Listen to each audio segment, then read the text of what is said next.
Bora pra nossa análise dos episódios 1 e 2 de Ahsoka. Pois é, a espera acabou e já tivemos 2 capítulos da mais nova série de Star Wars no Disney Plus. Então vem comigo pra examinar todas as referências, pontos importantes e o desenrolar da trama. Afinal, a série começou bem ou não? Lembrando que esse vídeo terá spoilers, então desse ponto diante é por sua conta e risco. Hello there, Mandalorianos e Mandalorianas, eu sou o Mando aqui e eu te conto as melhores curiosidades de Star Wars e tento tirar todas as suas dúvidas sobre essa galáxia muito distante. Se curtiu a ideia e quer acompanhar nossa cobertura completa da série da Ahsoka, já se inscreve no canal e faça parte do nosso clã Mandaloriano. Bom, os 2 episódios funcionam como um arco bem fechadinho, tendo o primeiro episódio sendo dirigido pelo Dave Filoni e o segundo pela excelente Steph Green, que já trabalhou em Watchmen e fez o melhor episódio de O Livro de Boba Fett, na minha opinião, que foi o segundo capítulo. Logo de cara, já adianto que a série começa muito bem, com 2 episódios carregados de ação, tensão e uma atmosfera palpável, tendo o retorno de Kevin Keener na trilha sonora, que foi o responsável pela música na série animada Star Wars Rebels. Em Ahsoka, ele repete a dose e entrega um trabalho magistral, nos envolvendo em cada cena, seja com os temas que já conhecíamos de Rebels, como o tema da Sabine, que é o meu favorito, ou também com suas novas composições, como por exemplo o tema para os antagonistas Baylan Skoll e Shin Hati. Inclusive, bora falar deles. O primeiro episódio começa com um letreiro de abertura em vermelho, assim como o logo da Lucasfilm, remetendo ao último arco da 7ª temporada de The Clone Wars, onde o logo da série e os títulos dos episódios eram apresentados em vermelho ao invés do amarelo como de costume, para dar um clima mais pesado e mais sério. E claro, esse início também remete às aberturas clássicas dos filmes da saga Skywalker, servindo como uma breve recapitulação do que aconteceu desde a aparição de Ahsoka em The Mandalorian até aqui. E depois temos uma introdução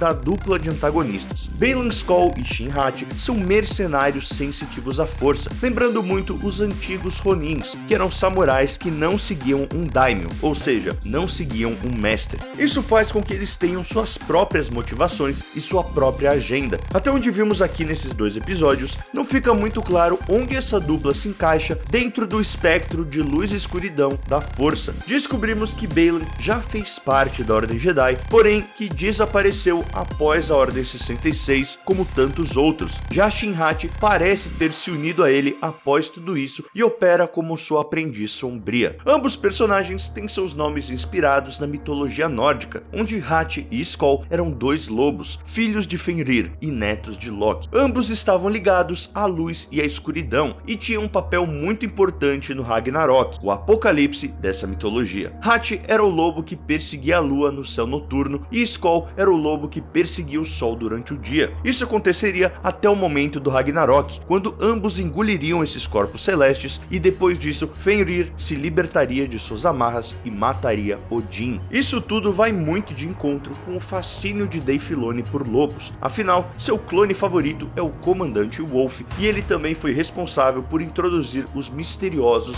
Lobos Loth na franquia, que por sinal são uma peça vital para o mundo entre mundos. Dito isso, gostei muito da presença ameaçadora de Baylan e Shin, tendo um grande destaque para Ray Stevenson, que infelizmente faleceu pouco tempo após as gravações terem sido concluídas, e já havia emprestado sua voz para Gar Saxon em Star Wars Rebels e Clone Wars. Mas aqui ele entrega uma interpretação muito ameaçadora e em horas também sutil, e claro, com uma presença de tela impressionante. Seu visual lembra muito a estética nórdica, com essa barba cheia, o capuz e o estilo de combate com movimentos rápidos e precisos. Inclusive, o sabre de luz laranja dele e de Shin Hati foi uma referência a esse pôster aqui, que tinha um laranja desbotado ao invés de vermelho para Darth Vader. E Dave Filoni também já disse em entrevistas que quando era pequeno achava que o sabre de luz de Vader oscilava entre o vermelho e o laranja por conta dos efeitos especiais da época. E falando em sabres de luz, muitos de vocês me perguntam onde comprar sabres de qualidade aqui no Brasil. Então vou aproveitar para deixar aqui a minha indicação, que é a Hicks Forge. Eles atuam no mercado há mais de 7 anos e já tem milhares de clientes espalhados por todo o país, trazendo os modelos de sabres mais irados e icônicos da franquia, além de oferecer garantia de 1 ano e parcelamento em 12 vezes sem juros. Corre agora para o site da Hicks Forge e economize 3% com o nosso cupom, que é é Mando. Tô deixando o link pro site deles aqui na descrição do vídeo. Mas voltando, apesar de ambos estarem ao serviço da magistrada, eles parecem ter seus próprios objetivos, como evidenciado em uma fala do próprio Baylan mais tarde. Eu acho interessante a gente comentar também que o Baylan pode funcionar como uma versão adaptada de um personagem bem interessante do Legends, presente na trilogia Herdeiro do Império de Timothy Zahn, o autor que criou o Grão-Almirante Thrawn e que inclusive está atuando como uma espécie de consultor para Dave Filoni na série da Ahsoka. O personagem em questão seria Joruus C'baoth,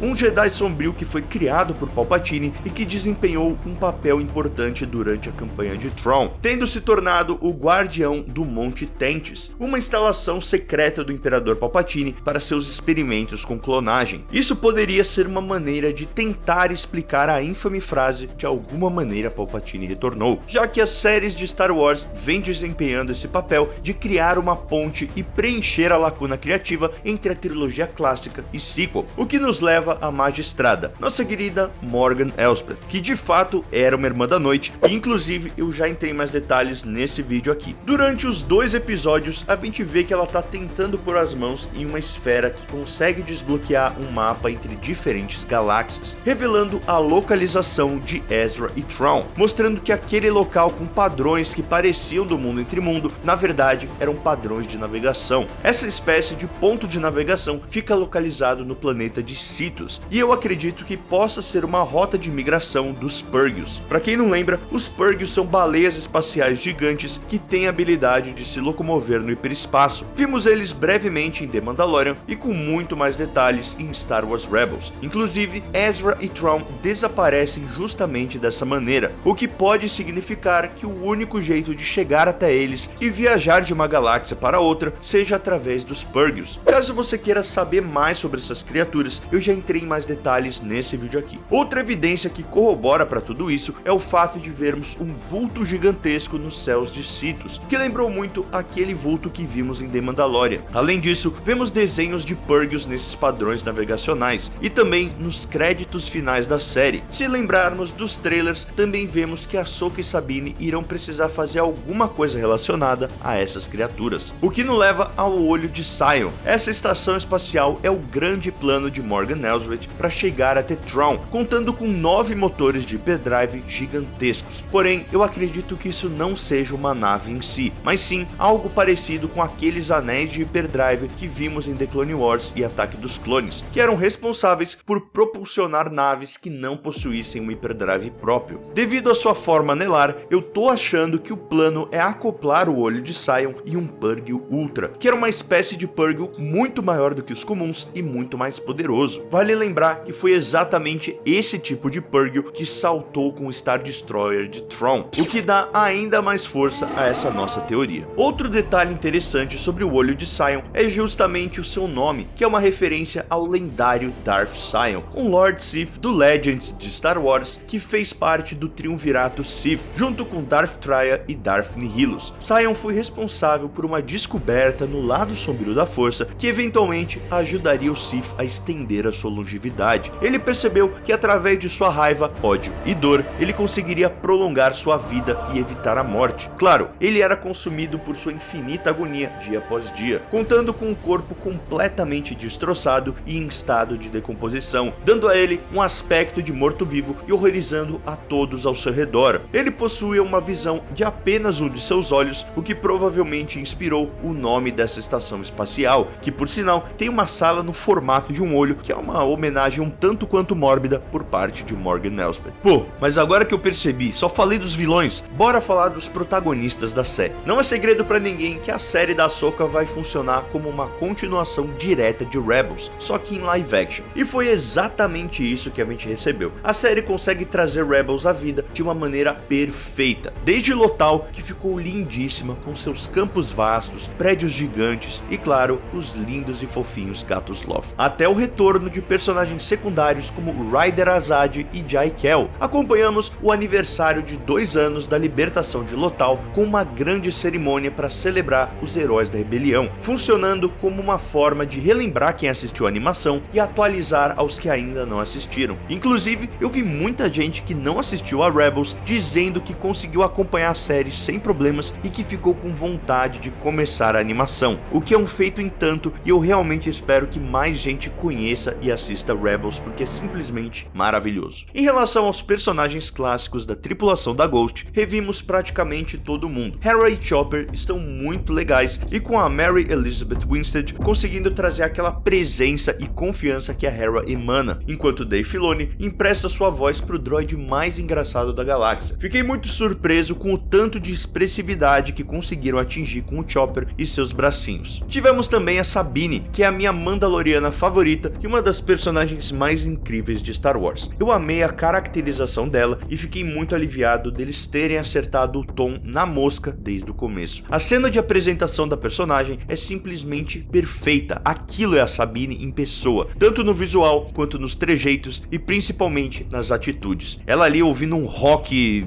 alienígena e deixando os caras comendo poeira é Sabine perfeito. Confesso que não sou muito fã desse aspecto dela ser uma aprendiz Jedi da Ahsoka, mas pelo que vimos, principalmente quando Huyang falou com ela, a sensitividade dela na força é muito baixa. Ele até fala que é a mais baixa entre todos os padawans que ele viu na vida, e olha que ele tem quase 25 mil anos. Então eu ainda tenho esperança que ela acabe voltando a ser apenas Mandaloriana, ou quem sabe em algum ponto ela conserte o Darksaber que foi destruído, ou algo do tipo. Outra coisa que eu achei muito massa na Sabine foi ver que ela tá morando exatamente na torre onde o Ezra morava, e que ela finalmente voltou à ativa, se unindo à sua mestra Ahsoka-Tano. Ainda não ficou muito claro o que exatamente rolou entre elas para que elas se separassem, além dos seus perfis diferentes, mas eu acho que essa dinâmica vai ser muito interessante de acompanharmos nos próximos episódios. Só teve uma coisa que me incomodou, que foi novamente alguém levando uma estocada de sabre de luz, e literalmente na cena seguinte já tá super de boa, como se nada tivesse acontecido. Parece que a morte do Qui-Gon Jinn já virou uma piada interna entre os fãs nessa altura. Coitado, só ele teve a proeza de morrer assim. E a Sabine foi atravessada com o sabre e no dia seguinte o negócio tava parecendo uma queimadura de charuto. Bom, enfim, bora falar da dona da série, Ahsoka-Tano. A interpretação de Rosário Dawson como Ahsoka também tá na medida, tá perfeita. Desde The Mandalorian, depois no livro de Boba Fett e finalmente aqui na sua série, ela entrega uma Ahsoka mais madura, mais séria, mas que em momentos solta uma resposta sarcástica ou aquele olhar irônico com um sorrisinho de canto que lembra muito seus tempos de Clone Wars. Também curti muito ver ela num momento Indiana Jones, ali no comecinho do episódio, no Templo de Arkona, que passou uma vibe muito Jedi Fallen Order, tentando resolver os puzzles para colocar suas mãos no artefato. E falando em Fallen Order, é revelado que Ahsoka é proficiente na psicometria, uma habilidade na força de absorver informações sobre pessoas ou eventos associados a um objeto inanimado ou local. Aqueles que possuíam essa habilidade absorviam informações de visão, som e emoções. E claro, Cal Kestis possui essa habilidade, assim como Quinlan Vos. De qualquer maneira, a série começou